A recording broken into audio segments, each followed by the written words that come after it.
You're listening to the I Have Dreams, Damn It podcast, a podcast about the realities of pursuing your dreams. I'm your host, Lisa Murray, and let's get started with today's show. Live from Los Angeles, California, this is the Lisa Murray Show, and with your host, Lisa Murray. The day I felt like I really started living. I don't have enough money to start this business. I'm so tired. I hate it. I'm working all the time. I'm not inspired when I'm worried about money. Life is either a daring adventure or nothing at all. I'm so sick of all these positive people talking about dreams. What about money? Like, how am I supposed to get the money? What it's really about, it's about you pursuing what makes you come alive. It's about continually connecting with that energy and just keep doing that. Keep going towards that. That's what it's about. I need to give up. There's too many obstacles. I can't take this shit anymore. Ships are safe in the harbor, but that's not what ships are built for. It feels really good to be my own boss. I have dreams, damn it!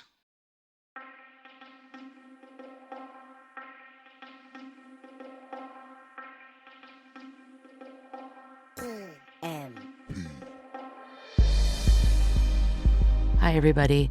You're going to have to excuse my voice today because I'm fighting some kind of weird, it's not even like a cold because there's nothing going on. It just seems like someone has taken my voice hostage.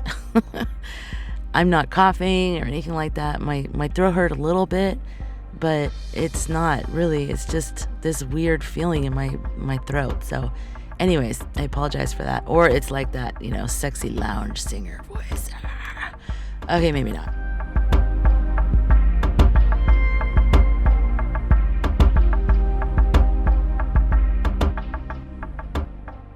I came across something online that really touched me and made me think about why I want to do this podcast and why I make films and why I do anything artistic. This is from Martin Heavyhead, and his Twitter handle is @mheavyhead.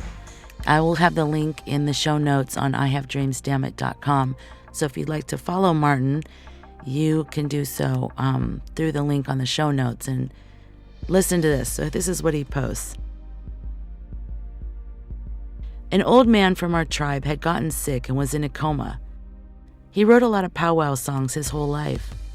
His songs became so popular that they're sung at different powwows and mistaken for traditional songs. He knows they're his songs. So anyway, he had fallen ill and his family was around him. While he was in a coma, he was dreaming. He was in dark, deep water, and all of these things came around him, like fish, but not fish. They surrounded him and told him they were his songs. There were hundreds of them swimming around him, and one came close to him and said, "Sing to me, I'll help you."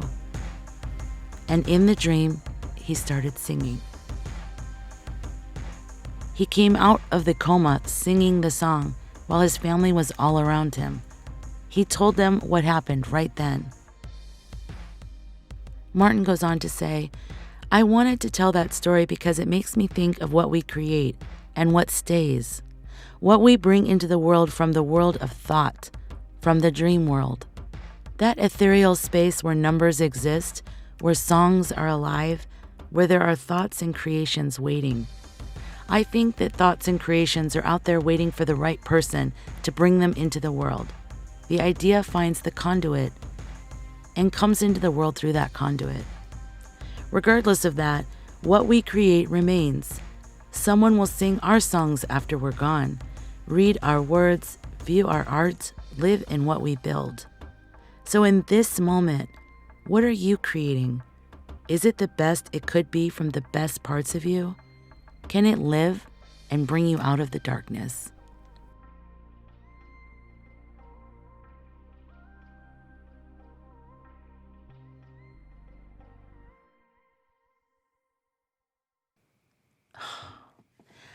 I saw that and I was like, yes, art, what we create, dreams, all of that stuff.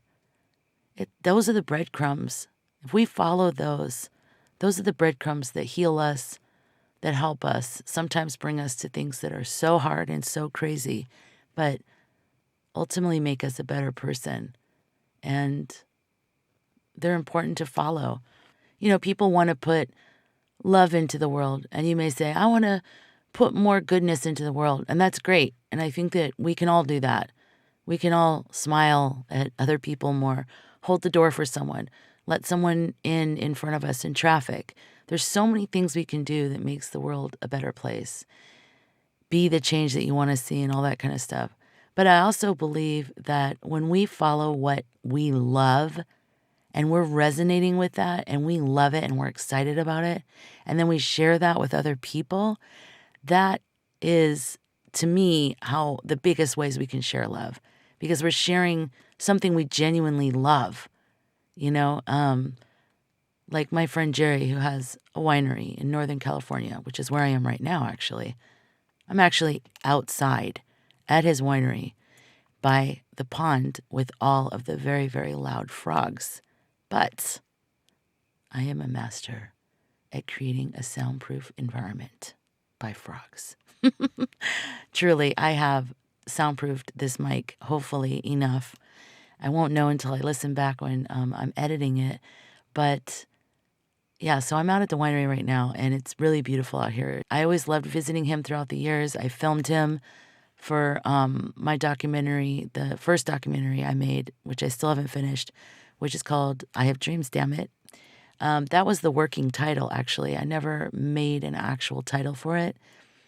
But Jerry and his family are the subjects. There's about 5 of us. But Jerry's storyline, because it's so physical, I could see the things he was building and what he was doing, that I sort of made him the main focus. But I've been filming since 2006, and I would say I'm almost ready to put the cap on that and start editing that as a piece of message, as a message. But I also thought that about 3 months into it, and I also thought that a year into it. And, it's funny because the film, the Dream documentary, was supposed to be the quick and easy thing that I made while I was pursuing a script that I wrote that I wanted to make into a film. And I would just get together with my artistic friends or my creative entrepreneur friends, and we would talk about all these things that everyone talks about now. Like, it's everywhere now. I mean, there's a million podcasts and books, films, talk shows, everything. But like, when we would get together, there wasn't really that many people talking about the reality of pursuing a really big dream and how you really have to, stick with it, and what it does to the rest of your life, what it does to your relationships, your primary relationships, what it does to your family, whether or not you have kids, whether or not you travel. Everybody else your age is probably getting, house. At a certain point, everybody starts to get their house, and then they get maybe a better house, and then they have the third kid, and, everybody has this rhythm that they're following. And most of the people that I know that are pursuing big dreams don't have that. They don't have that. They're not on that track. I should put it that way. It's not like they don't have children or they don't travel, but it's so much different when everything you have is going into something really big. And it's just like a whole different journey. So that film, I just wanted to sort of put out a film really quick. Like, oh, I've got all these amazingly wise and deep friends around me that we all talk about this amazing stuff. Let me put it together in a film. It's going to help so many people. It'd be awesome, And then that's when I was doing like blog TV every week, and I had my YouTube channel. But then it was like, I felt like if I put it out, it would be so surface. And I was like, how many more films do we need, or books or anything else where it's not really true? It was true, but it wasn't, well, I shouldn't say true. It wasn't really moving things forward. Not for me and not for the listener, I don't think. But ultimately, it just felt like it wasn't done. And I had a lot of pressure. A lot of people would say, oh, how's that film coming along? Oh, and they look at me like, oh, you didn't finish it? And I did kind of like, oh, God, I should probably just finish it and move on to something else. But something in me, thank God, something bigger, wanted this really to live, I wanted this to live outside of me and not just be some thing that, that was sort of a thing that I did and I threw it out because I really I believed in this. There was something of value in what we were saying. There was something of value in what we were exploring together. So, like Martin said, can it live outside of you? And can it lift you out of the darkness? And that I am so grateful that I have this part of me that is defiant enough against society's pressures, family pressures, and even my own ego pressures of wanting to be like, oh, I'm a filmmaker, I'm really cool, I have a film out. Like, who cares if I don't really love it and if it doesn't really resonate and if it wasn't really a stretch for me?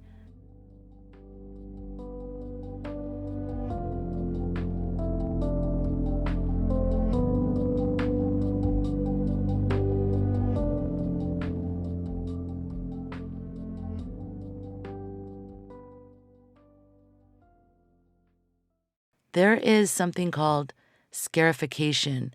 It's for seeds. I'm not talking about the kind where people scar their bodies. That's totally different scarification for different reasons. But scarification for seeds that happens in nature is, the root of that word is scar. And when some seeds cannot germinate unless they either reach a certain temperature, like in a fire, or the thick shell around the seed has been banged around enough to be broken off or sloughed off. So maybe a seed that goes down the creek, down the river, and it gets banged around all the different rocks. And eventually that outer coating breaks away enough so that the seed can germinate wherever it lands at the end of the creek or river or whatever it is. And you think, well, why? Why would nature do that? Well, because the best thing is diversity in nature, is diversity. Because if you have one type of plant in an area, it'll take up all of the nutrients and it'll deplete it. There's no other plants there that are giving back a nutrient or not. They're all using the same thing. And not only that, if there's a disease, they all get wiped out.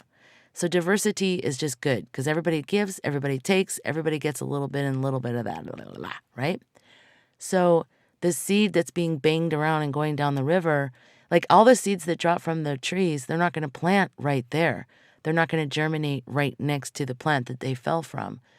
They're going to germinate weeks, months, whatever later after they've been banged around down the river. And then that's going to help keep the area diverse and keep it so it's not so dense with all the same exact trees and plants. So that's that.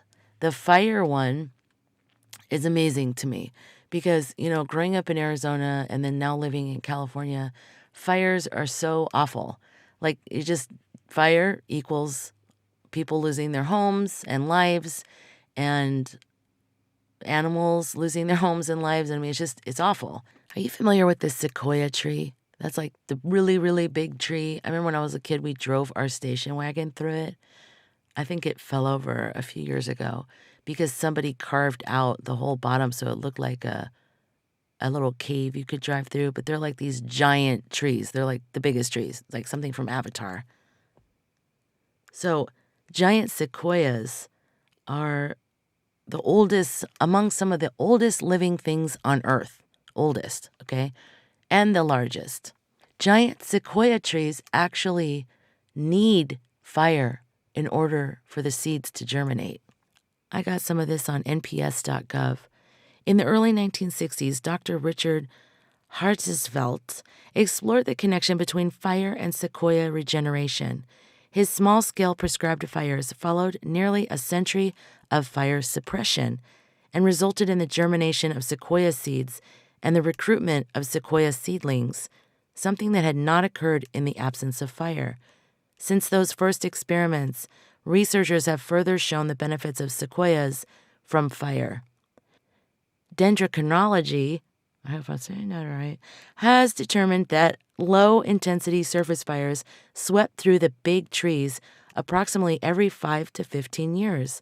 Sequoias rely on fire to release most seeds from their cones, to expose bare mineral soil in which seedlings can take root, to recycle nutrients into the soil, and to open holes in the forest canopy, through which sunlight can reach young seedlings.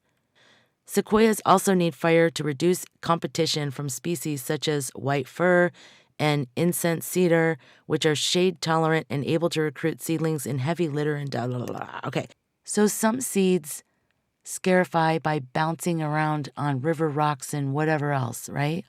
Well, the sequoia seeds, they actually need fire so that it opens up the canopy so that sunlight can come down for the seedling, because some plants, they thrive in shade, but the sequoias as seedlings need sunlight.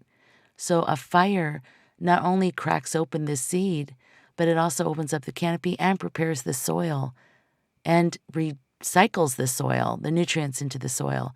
So these things that seem like such bad things, they're always serving something somewhere. And there's always a reason for it that's enriching something.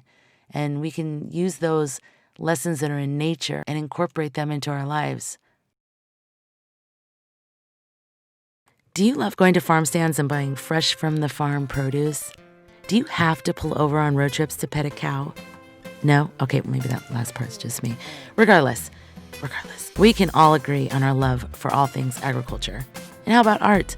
Don't you love watching films about artists, painters, singers, dancers, musicians? Coming in September is the Ag and Art Film Festival in Vacaville, California, and they are open for entries. So if you have a film, a narrative, a documentary, a short, or a feature, if you're a student or if you're a pro, this is your chance to show your film to the world. And by the world, I mean Vacaville, California. But still, it's going to be awesome. Right now, until February 18th, entry fees are only $7.07. That's right, you heard me, $7.07 in honor of the 707 area code of Vacaville. Visit agandartfilmfestival.com for more information, and you can submit your film exclusively on filmfreeway.com. Why am I so excited about this film festival? Is that what you're asking me? Well, because it's my film festival. Yes, that's right. I am the festival director. It's my first film festival, and I'm really excited. So stay tuned to next week's episode, because I actually talked to my friend Tracy Adelaide, festival director of the Valley Film Festival in Los Angeles.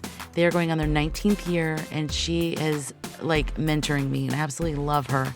And you're going to love her too. It's a great interview. It's very practical.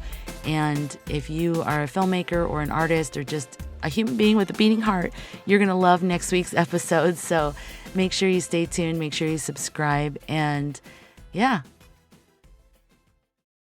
So in our own journeys, in the hero's journey, which I will talk about in a little bit more, but in our own journey, after the call to adventure, we are faced with a lot of problems and obstacles, and everything kind of goes to shit. You know, it's like whatever your life was like before, once you go on this journey and you say yes to this adventure, you will experience the most amazing things, and you're going to be so blown away by all these things that were always here in life, but you just didn't see it because you were just sort of going about your everyday life.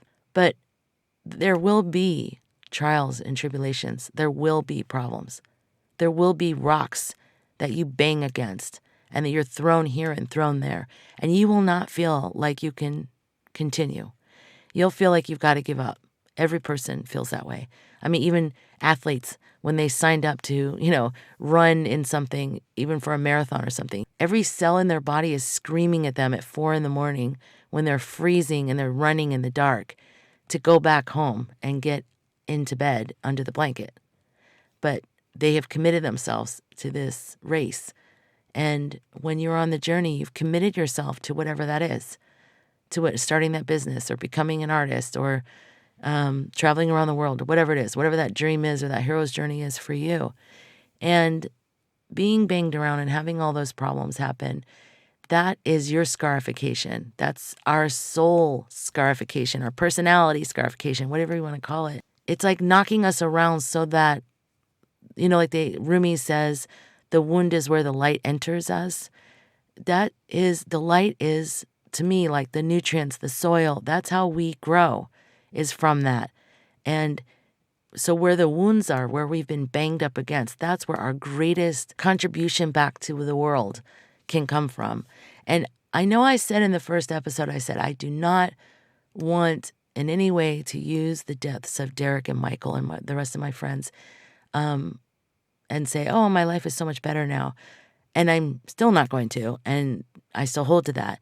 But having gone through trauma and loss, I remember consciously thinking, like, if I'm still alive, then there must be a reason. And if I'm here and then there's a reason, let me give back. Like, let me just help the next person that, maybe some filmmaker that needs to hear from, some practical advice, or some person who's pursuing their dreams and they're getting tired. Let me be a water station for them along the way. Let me start this podcast. Let me put my film out there. Like, I just realized I may not go for the gold that I really wanted to go for in my life, but I'm definitely going to give back anyways. I'm going to just give something back to the people who are just starting out, who haven't been through all that. So maybe they don't have to go through the level that I went through. I don't know. But that's what I thought, okay? But I still believe that our ultimate contribution to culture and society comes from when we've been through some stuff. And I definitely was a wiser young person. Like, I had a lot of wisdom from the time I was born into this lifetime. I've always been in touch with bigger things, and I like that about myself. But it's so different when, as a human in this lifetime, that I've gone through all this stuff, that I actually have had people that I really cared about ripped away from me. And then just even my response to that kind of shocked me a little bit. I was like, what's going on? Derek being killed was shocking, but almost equally as shocking was my response to that. I'll never forget the sound and feeling of my screams when I found out that he died. I really left my body. I went above my body. I had no idea what was going on. I could not stop screaming. I could not tell anyone what was happening. And my dogs were jumping all over me. I'm sure I was traumatizing them. But the sound of my scream, I'll never forget that. And that traumatized me. So I was traumatized by Derek and how he died. And then I was traumatized by my reaction to that.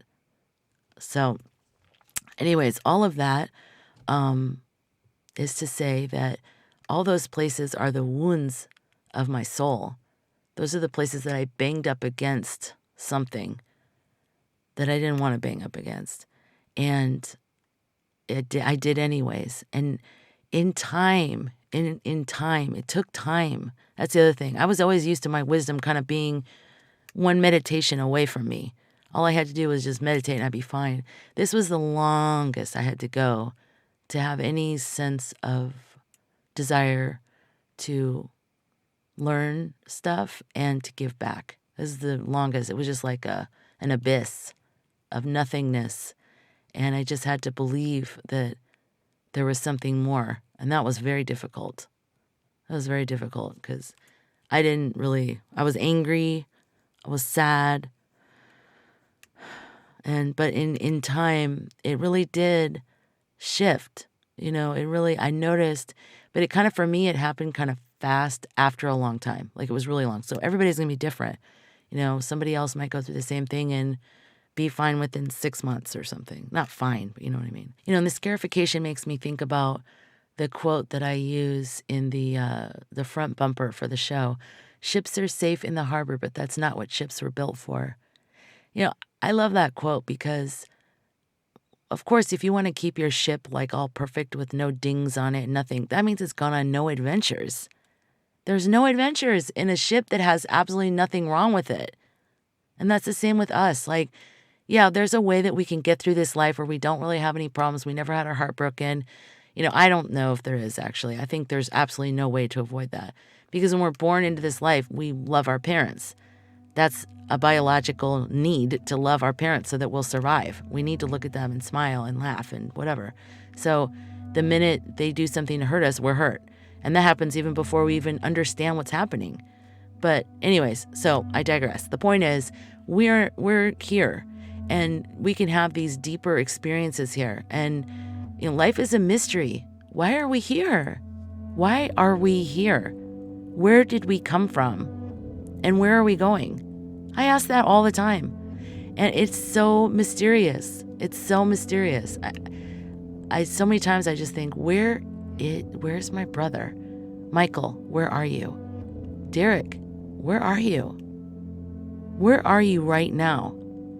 And I don't know. If you've lost someone that's close to you, you know that feeling. You know, it's just like, where are they? Why am I here? What is here? Don't even do this to me, because I'm telling you, I will take you far down that rabbit hole.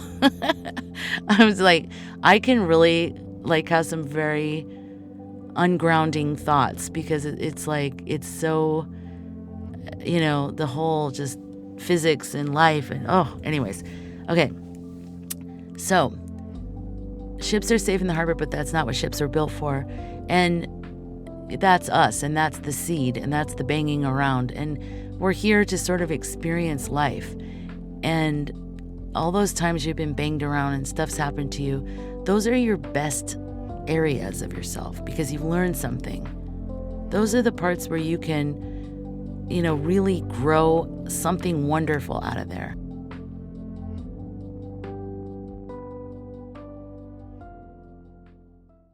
After Derek and my brother died, I started spending a lot more time in Northern California around my friends who have the winery. And there's this country road that I would drive up and down every day. And I remember one day I saw that they cut down this beautiful tree right on the road. And I thought, God, why would you do that? And it wasn't so close to the road where you're like, yeah, because this is kind of a problem. It wasn't a problem. I don't know why they cut it down. And it made me so mad because it was so pretty. And then over the weeks or whatever, I noticed that there was growing out of the side of the stump was greenery. And it kept growing. And now it almost looks like just a little tree. But really, it's this tree branch that grew out of the side of this trunk that was cut down. And I so related to that tree. That was me. I said in the first episode, I said that Derek almost knocked the whole Jenga down. No. Let me correct that. Derek's death did knock the entire Jenga down onto the ground. And then when I started to maybe put one or two pieces back up, my brother dying made that now no longer a possibility. So let me just tell you that. So that tree really resonated with me because, I was like, that's me. I'm somehow growing back in some weird way. And then I thought, our dreams, they kind of have us. We don't have our dreams. The dreams have us. And I didn't want anything more to do with this. I didn't want anything to do with this. And yet here it was coming back inside of me. I started caring about dreams again. I started caring about art and film and helping people and wanting people to follow their dreams and think about why they're here and what they can contribute while they're here. And it's like, where is this coming from? But it was just something in me that came back to me. It was never gone. No matter what I did, it didn't go away. So, sometimes I think the tree where it grew back is growing back where I was cut, in the scarification part of me. So scarification, it's necessary and it's good. And I do think that it happens to us. Some people don't need this level of scarification. Some people, maybe they blossom right away when they're like, 20 years old.